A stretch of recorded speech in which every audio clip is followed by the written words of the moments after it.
gaan 'n onderwerpstudie doen, so ons is oralste oor in die Bybel, maar julle kan wel blaai na Hebreërs 12 toe. Dit is een van die eerste teksverse wat ons gaan hanteer, so julle kan kyk na Hebreërs 12.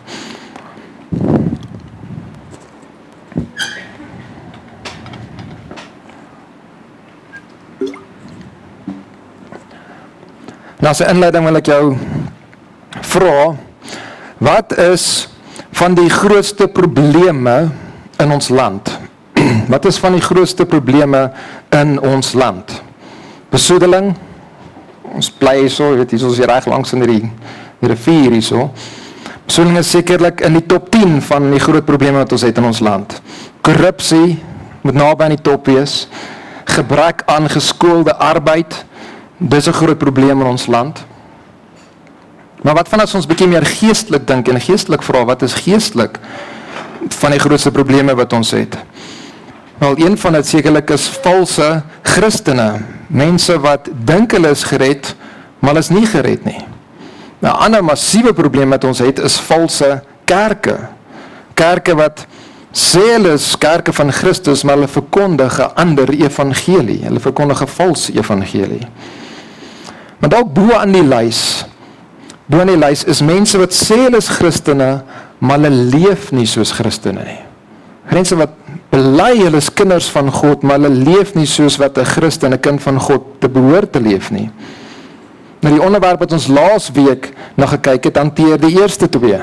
Vals Christene en vals kerke. So regverdiging help ons om te verduidelik en te verstaan meer van die evangelie, dis die hart van die evangelie. Die onderwerp wat ons vandag na gaan kyk, heiligmaking, hanteer die realiteit van sogenaamde Christene wat bely dat hulle is gered, maar hulle leef nie soos Christene nie. Soos het laasweek gekyk na regverdiging, die hart van die evangelie, en vandag kyk ons na heiligmaking, die toepassing van die evangelie, en van volgende week af gaan ons weer terug in Markus en gaan ons Markus verder bestudeer. So ek gaan vinnig opsom laasweek, dit ons laasweek gesien het. Ons het laasweek gekyk en verduidelik oor regverdiging. En ons het gesien hierdie definisie, God verklaar die sondaar wat skuldig staan onder die wet as onskuldig, en dis reg met hom, maar hy doen dit op grond van sy seun se lewe en dood in die plek van die sondaar, en hierdie gebeur vir elke sondaar wat ware geloof in sy seun het. So ons gesien dat ons almal is onder God se oordeel, ons staan onder God se oordeel omdat ons sondig is. Ons gesien dat ons word nie geregverdig of maak ons verhouding met God reg deur werke te doen nie. Ons kan dit nie doen nie. Nie eers om die wet te probeer hou kan jou regmaak met God nie, want niemand van ons hou die wet perfek nie. Ons almal het ernstig geval en gesondig. Net Jesus het die wet perfek gehou. Net Jesus was perfek gehoorsaam aan die Vader. Net Jesus is reg met God deur sy werke. En Jesus het gesterf in ons plek. Hy het God se oordeel wat ons verdien het hy in ons plek geneem, en hy die sonde, God het die sonde wat teen ons moes kom, het hy teen Christus laat tel, en hy het gestraf in ons plek vir ons, tot ons redding, tot ons vergifnis. En Jesus het ons so dan versoen met God, deur die straf wat ons moes kry op homself te vat en dit te bevredig. So hy het die volle prys betaal, hy het ons geroep, dit is volbring. Ons het ook gesien dat regverdiging kom deur geloof in Jesus Christus. So in vertroue in wie hy is en wat hy gedoen het. So wanneer ons glo in Jesus vir redding, dan laat God Jesus se perfekte lewe teen ons stel. Hy reken Jesus se geregtigheid toe aan ons. En omdat ons dan Jesus se geregtigheid nou het, dis hoe God ons sien, kan God ons nou verklaar as reg met hom. Dis regverdiging. Regverdiging is 'n verklaring deur God dat ons reg is met hom, dat ons vergewe is van ons sondes. So in regverdiging kom God en hy verklaar die sondaar wat in Jesus glo as reg met hom. Nie gebaseer op ons werke nie, maar gebaseer op Jesus se lewe en Jesus se dood in ons plek. Ons het ook gesien dat regverdiging kom nie as gevolg van geloof nie, maar dit kom deur geloof. Dit kom deur geloof. En ek het laasweek gepraat van hierdie HDMI kabel, wat die koneksie maak met die projektor. Die kabel self geen die beeld nie. As ek net die kabel vat en ek druk die kabel daarin en ek het nie hierdie kant gekonnekteer nie, kan my kabel niks doen nie. Hy kan nie die beeld verskaf nie. So dis nie as gevolg van nie, maar dit is deur, die kabel konnekteer dit wel met die bron, die skootrekenaar, die laptop, nee, die van julle wat nie so oud is nie. Dis die bron, dis waarvanaf dit kom. En dis dieselfde idee, redding kom deur geloof, nie as gevolg van geloof nie, dit kom, die bron is Christus. So geloof red jou nie, Christus red jou. Jy word gered deur geloof in Jesus Christus, Jesus red jou. So ons het ook gevra, hoekom geloof? Hoekom is geloof die enigste hartshouding wat ons kan hê, wat God kan gebruik om ons deur te regverdig, om ons deur te red? Hoekom geloof? Hoekom nie liefde vir jou naaste nie? Hoekom nie as jy wys is nie? Hoekom nie enigiets anders nie? En die antwoord lê in dit wat geloof is. Geloof is juis om te besef, ek kan nie myself red nie. Ek het 'n redder nodig en dit is dus om dan uit te reik na Christus toe en aan hom vas te hou vir redding. So geloof is juis om op te hou om jouself te probeer red en om in Jesus alleen te vertrou vir redding. Geloof is dus om daar by die einde van jouself te kom vir redding en na Jesus te draai vir redding. En dit is wat God wil hê. God wil sy seun verheerlik. Dit moet als oor hom gaan. Dit kan nie oor ons gaan en as ons onsself vashou nie. Enigiets anders wat ons so vashou, gaan ons 'n stukkie bydra, gaan ons iets hê wat ons op kan roem. Maar hier in geloof is dit alles net Christus. Dit is net hy.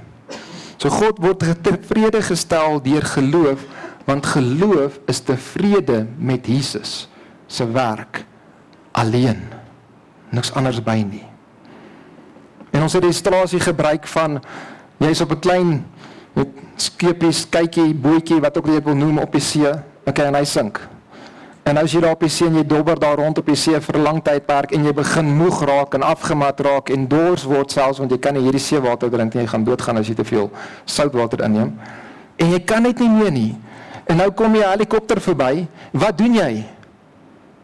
Jy roep uit, help, help, red my, red my. Nou, red jy wat roep na die helikopter jou? Nee, die helikopter moet kom en die helikopter moet 'n reddingswerker afsak en hy gaan en hy wat jy het net geroep het en gesê, help my, ek kan niks doen nie. Hy gaan en hy hak jou vas in sy harnas en hy trek jou uit die water uit. Hy red jou. Maar dit is nog steeds deur jy wat geroep het. Jy het geroep, help, red my. Maar wat doen mense wat hulle self probeer red deur hulle werke, in daai selfde illustrasie? Wat hulle doen is, hulle dink dalk aan die een kant hulle kan nie, maar aan die ander kant, wanneer die helikopter verbykom, dan sê hulle soos, nee, ek is nog oké. Ek gaan nie roep nie. En dan kom die reddingswerker afgesak na jou toe, hulle wil jou kom red, die evangelie word weer 'n keer en weer 'n keer gebring na jou toe, en jy soos, en hy wil jou kom help, en hy vat, nee, ek gaan weg van my af. Ek wil nie gered word nie. Los my uit, ek gaan nie vertrou, ek gaan nie glo, ek gaan nie toelaat dat jy my vat nie. Dat jy my red nie. Dis soos mense wat sê, ek is goed genoeg, ek is okay, ek is 'n goeie mens. Ek gaan kerk toe, ek is gedoop, ek steel nie, ek lieg nie, te veel nie. Okay? Wat ook al. En dan sê die idee van, jy hoef my nie te red nie, ek is 'n goeie mens, ek is okay. Dis ongeloof. Dis om in jouself te vertrou. So jy moet uitroep in geloof, Jesus, red my, maak my nuut. Maar geloof is dis nie in jouself nie, dit is juist om in Jesus te vertrou. Vir hy wat geleef het in jou plek, hy wat gesterf het in jou plek, hy wat opgestaan het, en hy wat jou red op die ou en dit is hy wat red. So God, wat ophou vertrou in onsself vir redding, en Jesus vertrou, hy gaan en hy verklaar ons dan reg met homself, en dis regverdiging, dis regverdigmaking, dis wat ons laasweek gesien het. Maar vandag wil ons kyk na heiligmaking, die toepassing van die evangelie. En hierdie onderwerp is baie, baie belangrik in ons dag en tyd, want dalk selfs die meerderheid van mense, wat sê hulle is Christene, verstaan nie die Bybelse lering oor heiligheid nie. Oor hoe ons heilig word nie, of hoekom ons moet heilig word nie, of moet ons heilig word. Hulle verstaan nie die dinge nie. Ons almal ken sogenaamde Christene, wat nie lewe soos kinders van God nie. Ek het land terug, 'n paar jaar nadat ek gered was, het my een vriend vir my gesê, hy was argitek gewees, hy het gesê, die enigste mense wat hom nog bedrieg het in besigheid, was mense wat duidelik gekommunikeer het, met openlik gekommunikeer het, hulle is Christene. Dis die enigste mense. Dit kan nie so wees nie, dit behoort nie so te wees nie. As jy nie net kyk na ons kultuur, nee, as jy net kyk om ons, as ons net kyk na hoe mense bestuur, dan is dit duidelik, die meeste mense sê hulle is Christen in ons land, maar is duidelik, hulle weet nie wat heiligheid is nie, hulle weet nie ons heilig word nie, ons kan net oralste om ons, sien ons dit. So hier is so belangrik dat ons hierdie reg verstaan. En hier is die skokkende vers, Hebreërs 12 vers 14, 'n skokkende vers. Hy sê, jaag die vrede na met almal, en die heiligmaking waarsonder niemand die Here sal sien nie. Jaag die vrede na en jy moet heiligmaking najaag. En dan waarsonder wys na die heiligheid. Okay, in die Grieks is dit baie duidelik. Die heiligheid waarsonder niemand die Here sal sien nie. So ons wil kyk na heiligheid, want hierdie vers maak dit duidelik dat niemand kan gered wees as hy nie heiligmaking nastreef nie. As jy dit nie najaag nie. So ons wil kyk, wat is heiligmaking? En deel van ons moet vra, hoekom? Eerstens, al hoe jy sekerheid kan hê van jou redding, dat jy gered is as daar een vorm van heiligmaking is. Verder, kan jy ook net jou verhouding met God geniet. Jou verhouding met God is reg, dit is soos wat het behoort te wees. Jy is besig om God te geniet, wanneer daar 'n vorm van heiligmaking is, wanneer jy besig is om te werk om jou sondes af te lê. Verder gaan jy ook baie stadig geestelik groei, as jy hierdie nie verstaan nie, verstaan, hoe werk heiligmaking, saam met regverdigmaking, hoe werk hierdie dinge nie. En ons gaan ook minder bruikbaar wees vir God, as ons nie groei in heiligmaking nie. Maar dis hoekom ons hier nou wil kyk. So kom ons begin. En ek noem net so vinnig net dat onlangs net weer 'n ou boek wat ek lank terug geluister het, weer gelees, weer geluister, The Pursuit of Holiness deur Jerry Bridges. En dit het my denke aangespreek en my beweeg om te sê ek het nodig om hierdie weer na ons toe te bring en hieroor te preek. Okay, so kom ons vra eerste vraag, is heiligmaking noodsaaklik of nie? Is dit noodsaaklik? As ons gered word sonder enige werke, soos ons laasweek gesien het, enigiets wat ons kan doen, ons word gered sonder dit, hoe kan hierdie vers dit sê, wat dit sê? Hoe kan Hebreërs 12 vers 14 sê, jaag die vrede na met almal en die heiligmaking waarsonder niemand die Here sal sien nie? Hoe kan dit sê, ons moet heiligmaking najaag, en dat ons dit nie doen nie, dan sal ons nie die Here sien nie? En daai bedoel, dan het ons nie ewige lewe nie, ons het nie werklike redding nie, as hy terugkom, gaan ons hom nie sien as ons Here en verlosser nie. Ek dog, ons word gered deur genade alleen en deur geloof in Jesus Christus alleen en nie deur werke nie. So wat sê die vers? Hoe kan dit wees dat ons heilig moet wees en gered, om gered te kan wees? Is dit moontlik? Ons kan weer die helikopter voorbeeld gebruik om ons te help om hierdie te verstaan. Jy kan vir iemand vertel hoe jy op die see rondgedobber het, sonder hoop, en hoe helikopter gekom het, en jy het uitgeroep, help, help, red my, en hoe die reddingswerker gekom het en jou gered het, en jy het nie jouself gered nie, maar hoe weet ek, as jy dit vir my vertel, hoe weet ek jy is gered? Jy is nie meer op die see nie, okay? Jy dobber nie nog daar op die see op en af nie, jy staan nou hierso, jy is nou veilig, jy is gered. Net so kan ons sê, dat God met redding, kom hy red ons nie net van die oordeel van sonde nie, maar hy red ons ook van die mag van sonde. En weet, en so jy kan vir iemand vertel, ek is gered. Ek is gered van die straf wat ek verdien het. Christus het my gered. Maar hoe weet ek, jy is gered van sonde?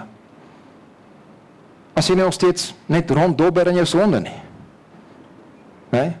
Stom jy die prentjie.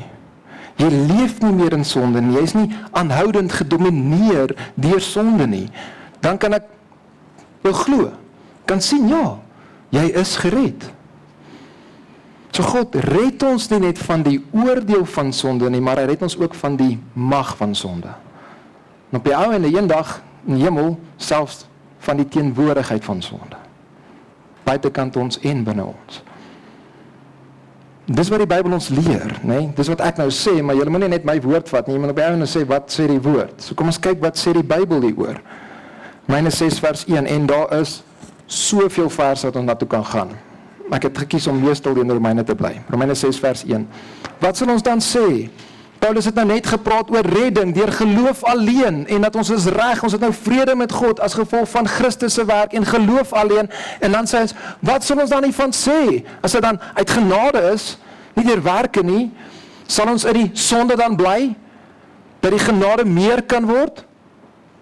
Ek bedoel, wat is dat type van logika is dit? Ons maak nou meer sonde hierdie kant, dan as God ons nog steeds red, dan is die genade meer, dis die argument hierso.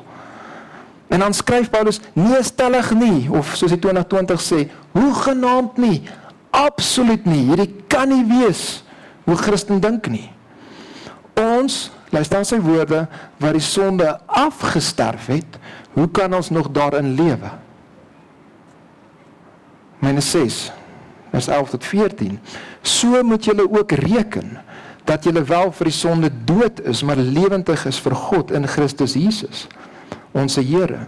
Laat die sonde dan in julle sterflike liggaam nie heers, dat julle aan sy begeerlikhede gehoorsaam sou wees nie, en nie julle lede stel tot beskikking van sonde as werktuie van ongeregtigheid nie, maar stel julle self tot beskikking van God as mense wat uit die dood lewendig geword het.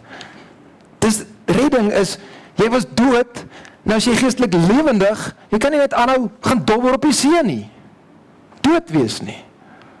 Jy is nou lewendig, dis wat hy sê. Kijk, wat ek gestop hier so.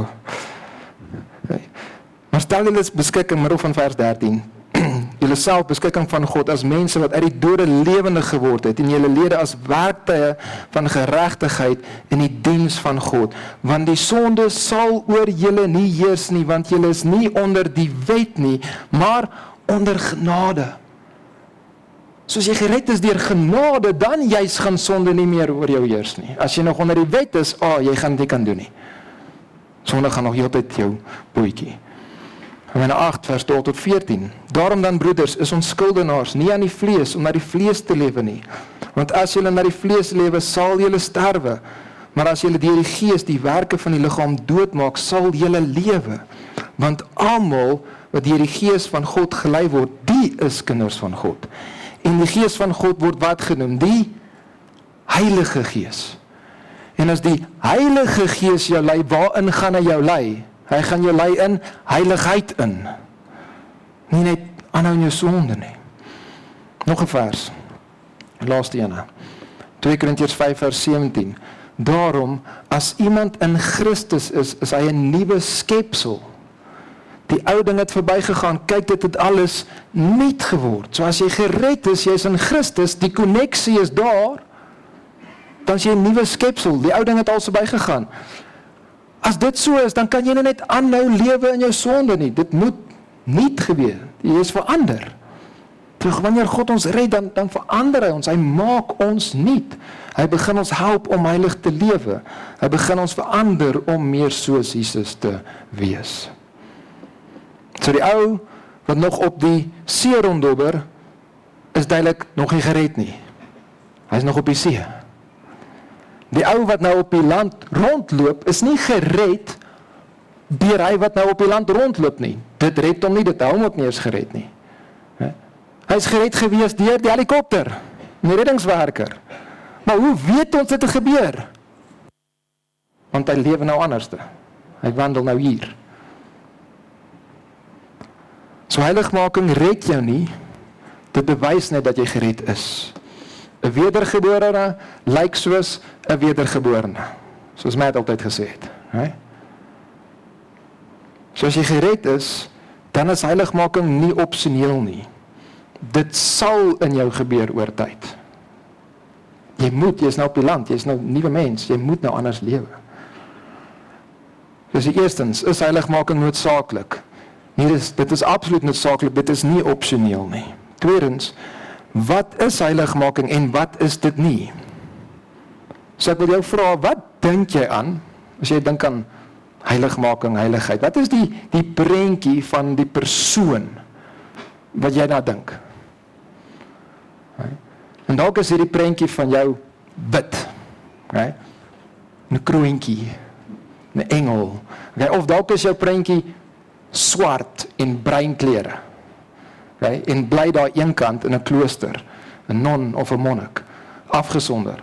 Of dalk is jou prentjie iemand met 'n lys van moets en moenies, en gewoonlik meer moenies as moets. Lang lys van hier is net al die goed wat ons moet doen. Of dalk is jou prentjie iemand van 'n sendeling, wat al ver weg is. En hy is daar besig om God se werk te doen. Dis 'n heilige persoon. Maar om heilig te wees is eenvoudig om gehoorsaam te wees aan God. Dis heiligheid. Om gehoorsaam te wees aan God. Dit is om meer soos Jesus te word, want Jesus was altyd gehoorsaam aan God. Dis heiligheid. En ware heiligheid gebeur aan die binnekant. Dis nie eerstens aan die buitekant nie. Dit gebeur in jou denke wat begin verander, en jy wat meer dink soos wat God wil hê jy moet dink.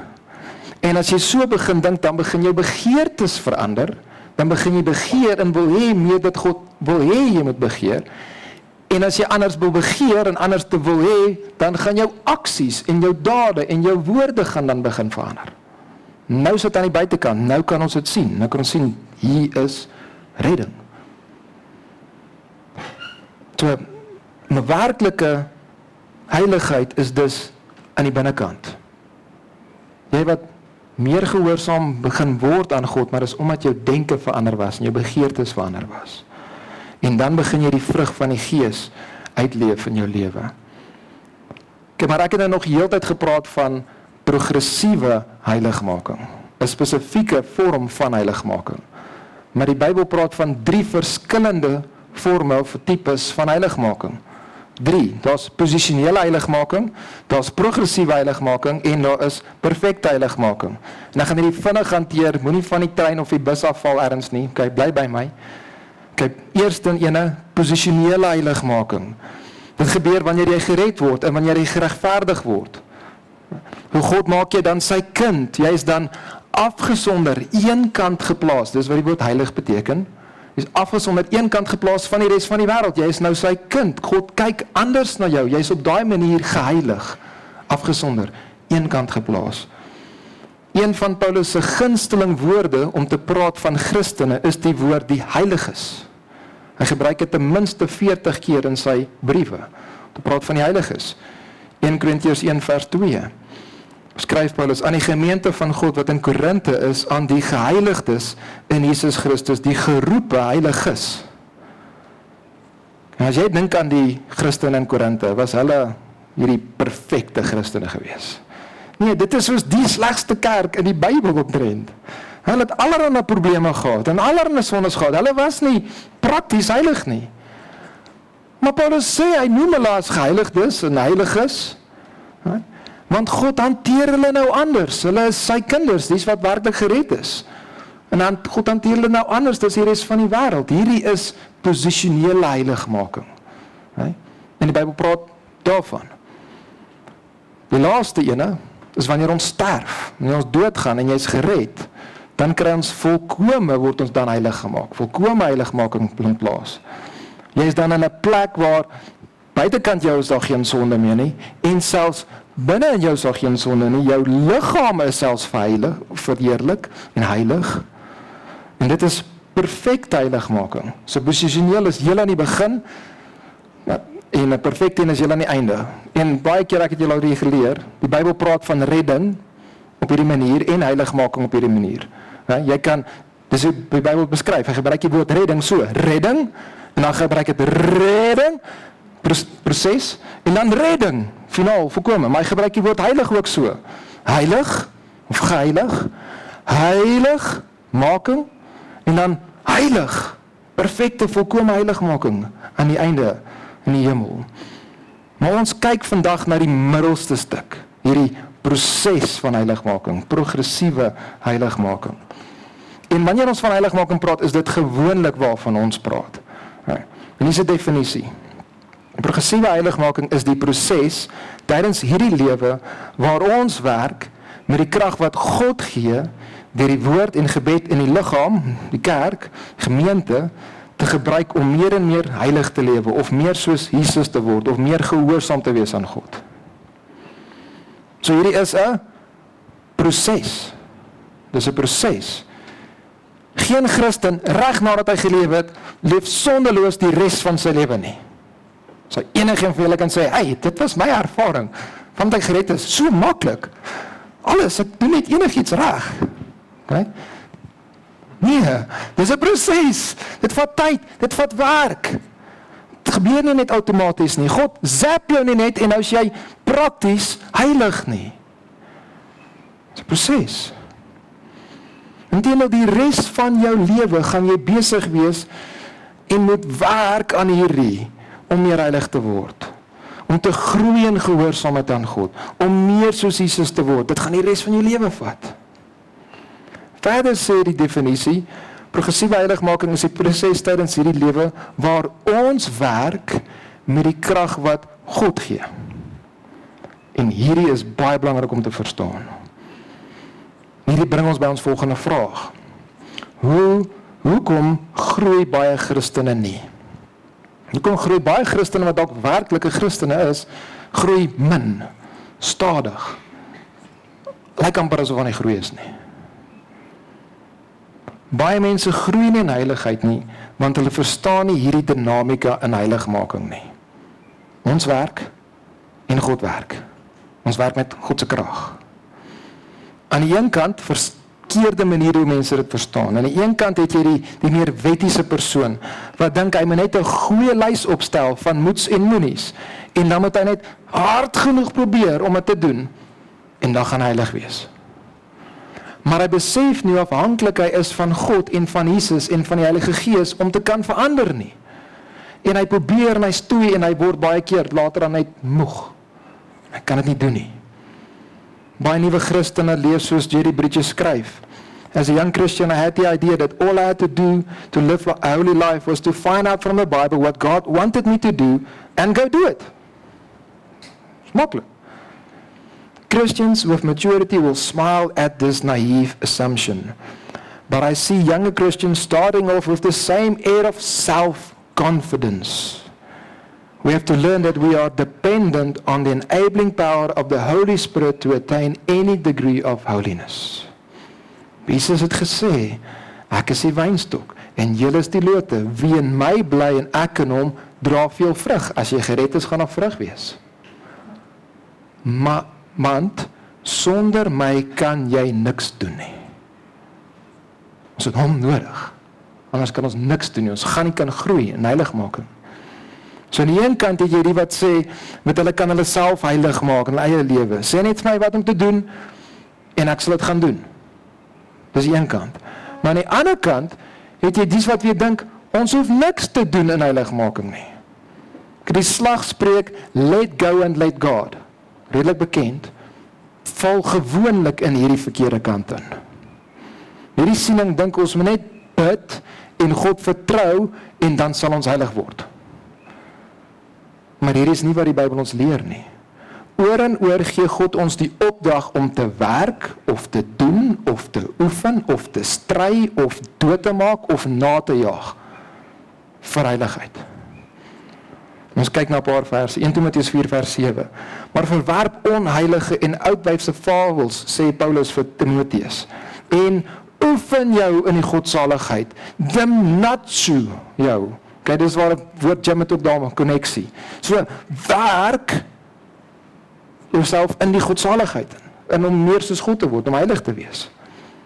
Kolossense 3 vers 5, maak dood dan julle lewe wat op die aarde is, naamlik hoerery, onreinheid, hartstog, slegte begeertes, gierigheid, wat afgodsdiens is. So ons moet veg, ons moet oorlog maak, ons moet sonde doodmaak. 1 Timoteus 6 vers 11 en 12, maar jy man van God, vlug van hierdie dinge weg en jaag na die geregtigheid, godsaligheid, geloof, liefde, lydsaamheid, sagmoedigheid, strijd stry die goeie stryd van die geloof. Gryp na die ewige lewe, waartoe jy ook geroep is, en die goeie belydenis voor baie getuies afgelê het.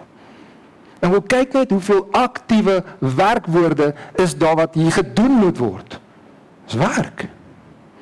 En dan sal die vers waarmee ons begin het, wat gesê dat ons moet heiligheid najaag. Ons moet nastreef. So vir ons om te groei in heiligheid moet ons aktief en doelgerig werk. Maar ons moet dit doen in afhanklikheid van God en van God se krag en van Jesus se hulp en die Heilige Gees se bemagtiging. Ons kan nie net op ons eie werk nie. Dit is God wat moet werk. En Jerry Bridges gee 'n opvaardige illustrasie.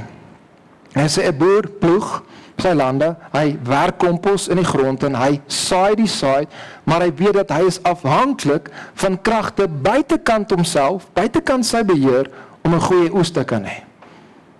Hy kan nie die reën laat gebeur nie, hy kan nie die regte hoeveelheid sonskyn laat gebeur vir die oes om te kom nie. Hy kan ook nie selfs die saadjie laat ontkiem nie. Dis buitekant sy beheer.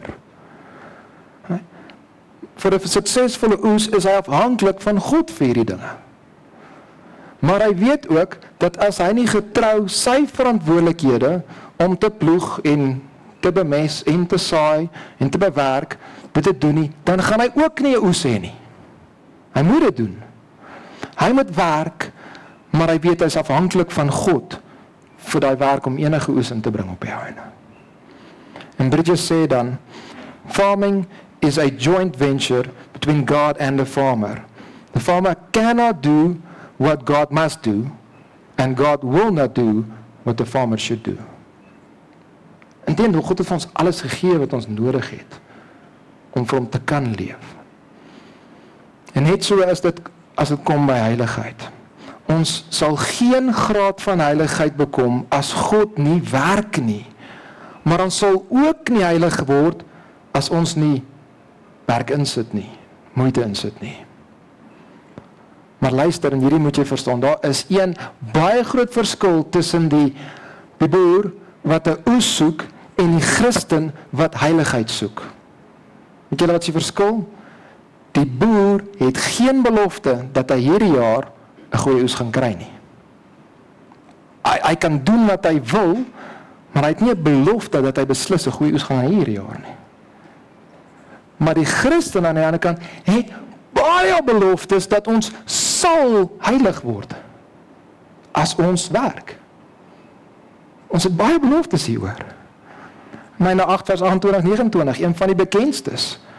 En ons weet dat vir hulle wat God lief het, alles ten goeie meewerk, vir hulle wat na sy voorneme geroep is. Maar kyk na vers 29.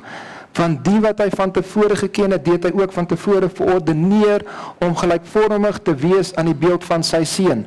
Ander manier om daai te sê is om heilig te wees. Meer soos Jesus is heilig te wees. So God gaan dit aan sy kant gaan hy altyd doen.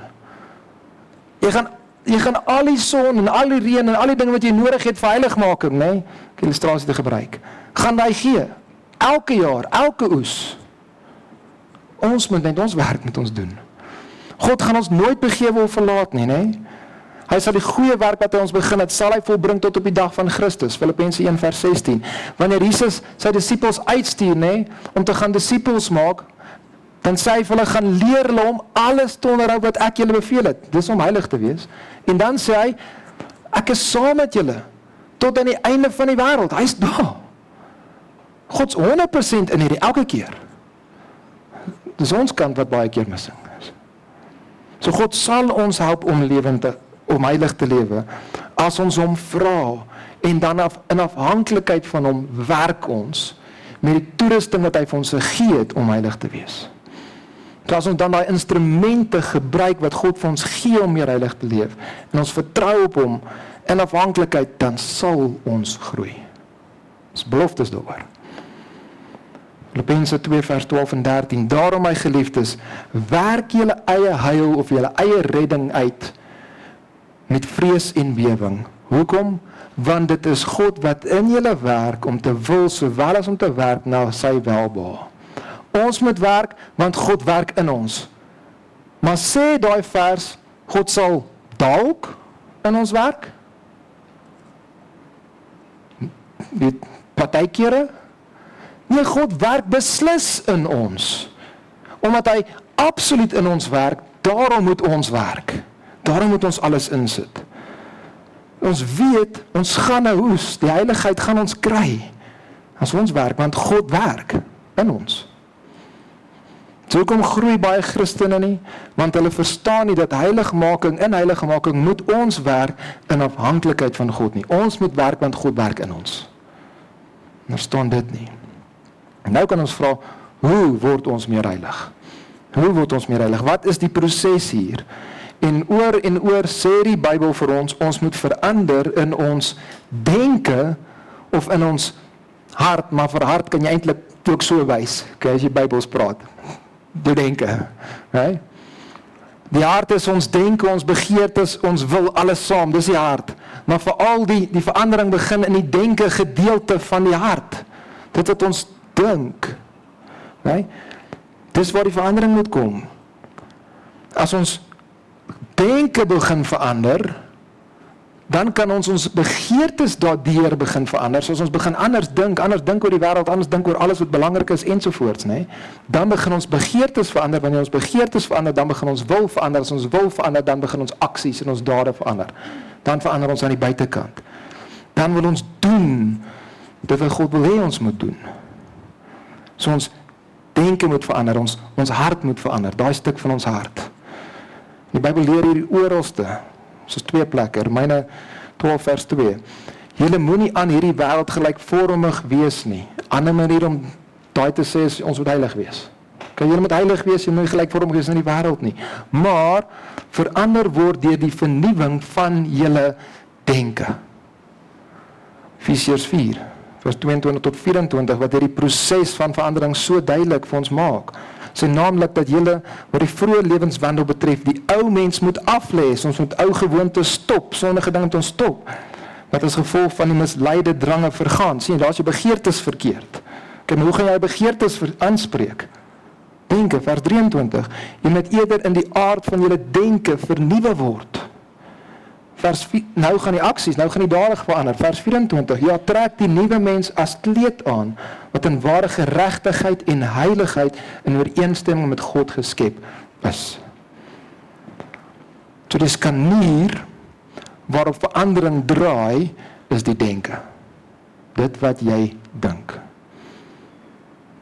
Een van die grootste kopskuive wat ons moet maak wanneer ons gered word, is dat ons moet begin glo dat as 'n Christen is ek dood vir sonde. Jy moet dit begin verstaan. En jy moet dit glo. Ek is dood vir sonde. Myne 6 weer. Vers 1 tot 6.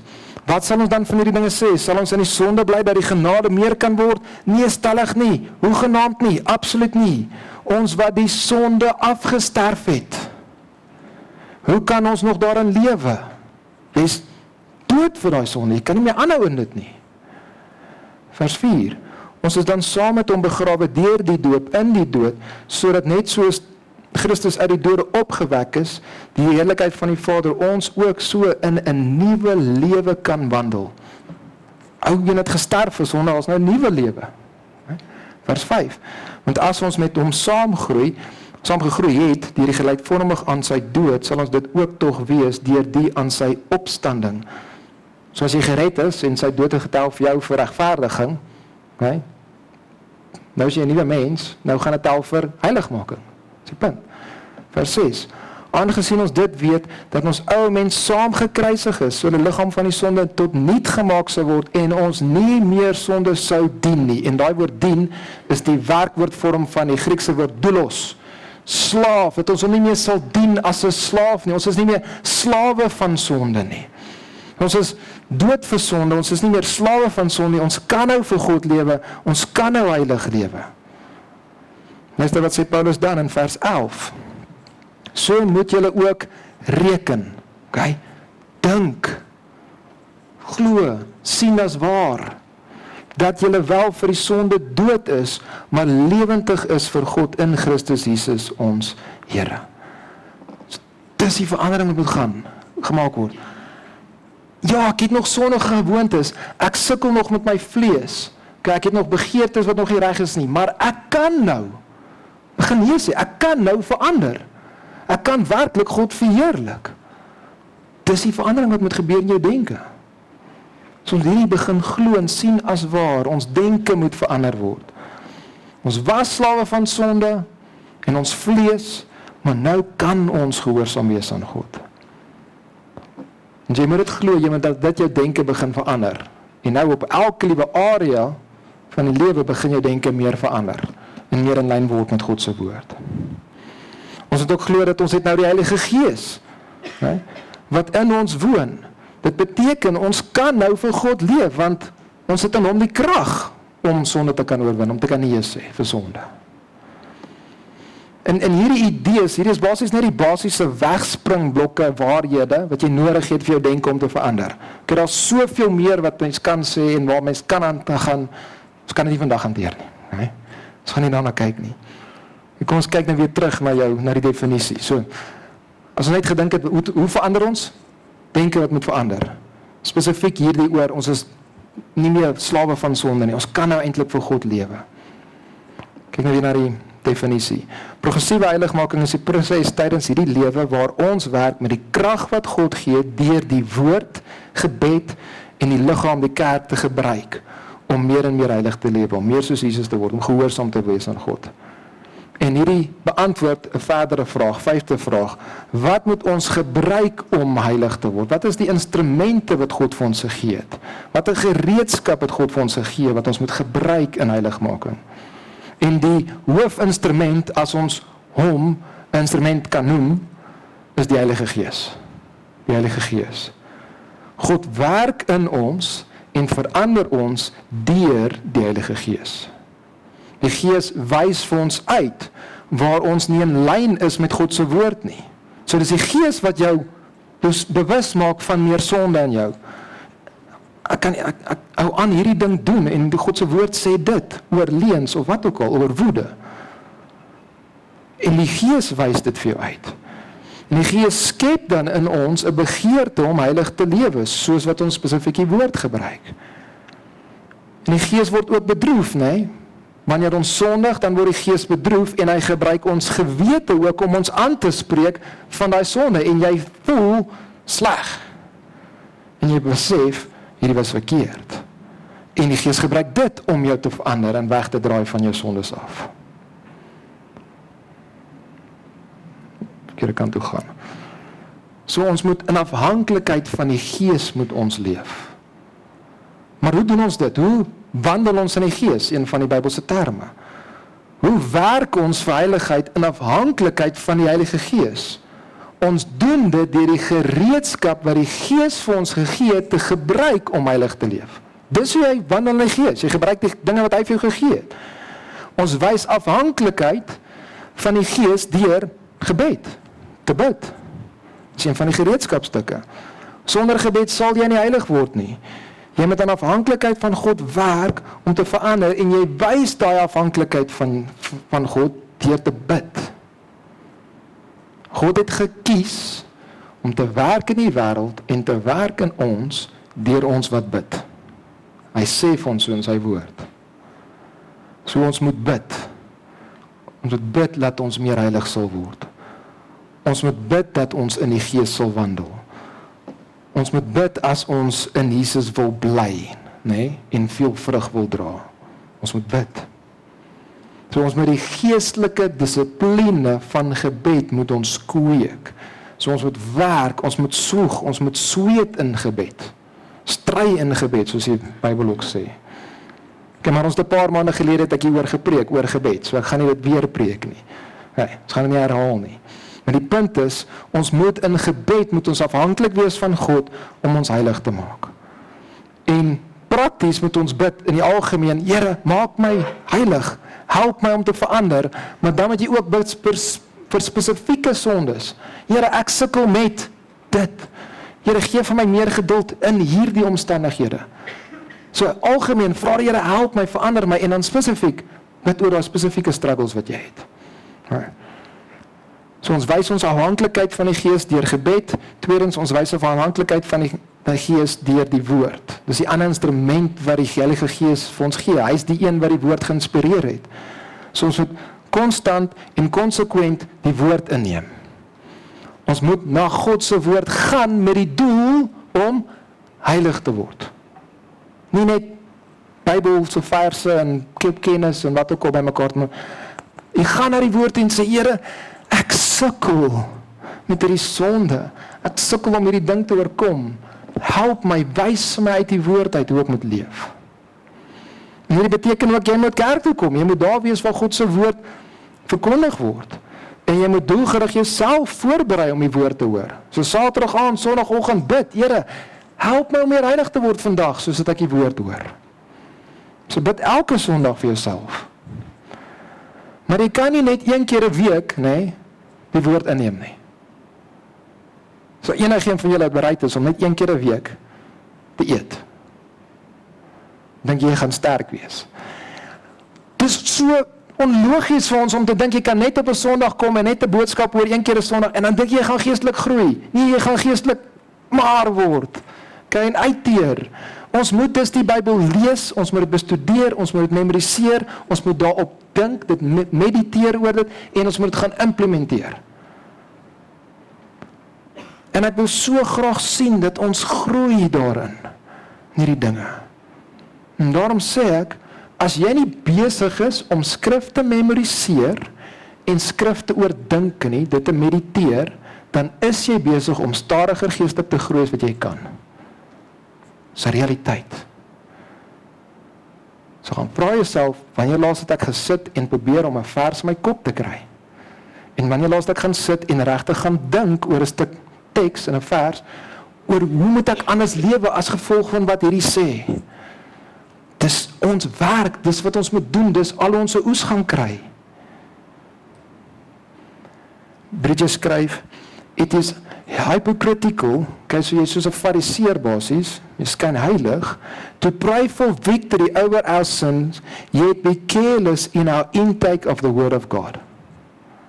Here, ek wil verander, help my met die sonde, maar ek gaan nie die woord lees nie. Ek gaan nie stoei met die woord en vir my, Here, wys my vanuit die woord uit hoe ek moet verander nie. Skyn heiligheid. So as daar twee goed is, wat ek wil hê jy moet verander, as gevolg van hierdie preek, is dat jy sal meer bid, vir geestelike groei, en dat jy doelgerig skrif sal begin oordink, en dat jou gedagtes sal begin stoor, en toelaat dat dit jou verander.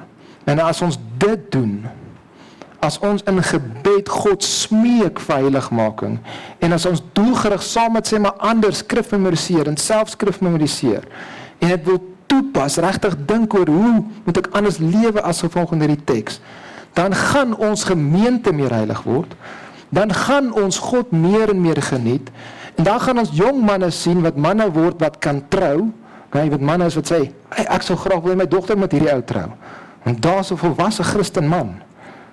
Dan gaan ons kerke sien wat groei, ons gaan begin kerke plant, en as meer en meer kerke hierdie doen in Suid-Afrika, dan sal ons land verander.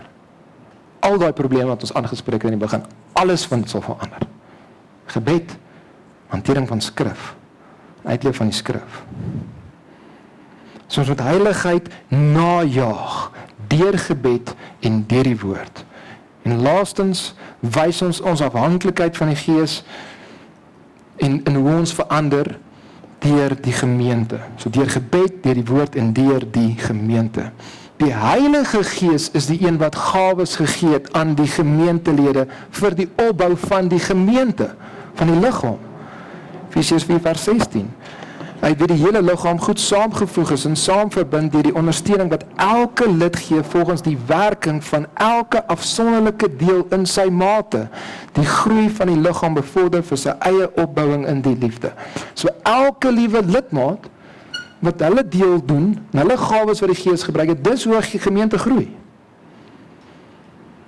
So jy mis uit op een van die gereedskapstukke wat die Heilige Gees gebruik om jou te verander, elke keer wat jy enige gemeente bijeenkoms mis. Dis ons allemaal dink. Elke keer as jy nie daar is, waar 'n klomp gister by mekaar kom, jy bid om uit te mis, om heiliger te word. Deur hierdie instrument wat God vir ons gegee het, en die Gees spesifiek vir ons gegee het. Elke gemeente byeenkoms, waar jy nie by is nie, mis jy uit op daai geleentheid. En die ander kant is, jy is ook nie daar om die groei van die ander te bevorder nie. So die ander mis uit op die werk van die Gees deur jou in hulle lewe. En luister net na die verse, Hebreërs 10, vers 23 tot 25, en vers 26 is een van die hardste verse, hierdie stuk net hierna, in die hele Bybel. Oor waarskuwing dat ons nie moet wegval nie. Maar kyk na vers 23. Laat ons dan die belydenis van die hoop onwankelbaar vashou. So laat ons volhard tot die einde toe. Want hy wat dit beloof het is getrou. Sien julle, God werk. Hy het beloof, hy gaan dit doen. Vers 24. En laat ons op mekaar ag gee om tot liefde en goeie werke aan te spoor. En laat ons onderling byeenkoms nie versuim, so sommige die gewoonte het nie. Maar laat ons mekaar vermaan en dit des te meer na mate julle die dag sien naderkom. So hoe hou ons die hoop onwankelbaar vas? Deur om by mekaar uit te kom, as gemeente, en mekaar aan te moedig, en aan te spoor, in liefde. En het vat werk, nee? Want die lewe is besig. Dit vat werk om by die gemeente se dinge uit te kom. Dit vat werk om hier te wees op 'n Sondagoggend vroeg. Waar as jy studente is en dit is 'n besige week, né? En dit vat werk net manne Bybelstudies, dame Bybelstudies, jong volwassenes, die jeug, die studente Bybelstudies, wyses en gryses. Nou ons vir elkeen van ons is daar verskillende dinge wat ons by kan uitkom. Maar ons moet gaan werk. Ons moet daai moeite insit om daar te wees en te sê, Here, verander my, help my. Die interaksie met ander, dat ek sal groei, dat ek sal verander. Help my om hulle te help om te verander en te groei. So as ons geestelike oes wil hê, dan moet ons in afhanklikheid bid, ons moet die woord doelgerig inneem, en ons moet betrokke wees in die gemeente. So ons het werk om te gaan doen. Ons het werk om te gaan doen, want God werk in ons. Kom ons sluit af in gebed.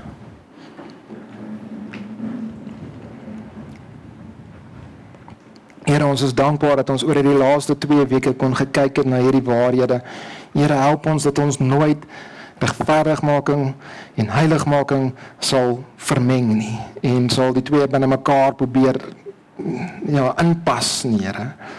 Maar Here, help ons ook dat ons dit nooit sal ontkoppel, sal dink, ons kan reg verklaar wees deur God, maar ons kan net aanhou leef soos wat ons altyd geleef het. Ons kan maar net aanhou in die see van sonde ronddobber, Here. Help ons om te besef, U red ons van die oordeel van sonde, maar U red ons ook van die mag van sonde, en U gaan ons red van die teenwoordigheid van sonde ook. Mag ons dus, Here, gaan werk, want U werk, U beloof, ons sal verander. Here, U gaan elke liewe ding wat oor ons lewe kom, gaan U gebruik van U kant af, om ons te verander. Help ons dus, Here, om te gaan werk, gehoorsaam te wees.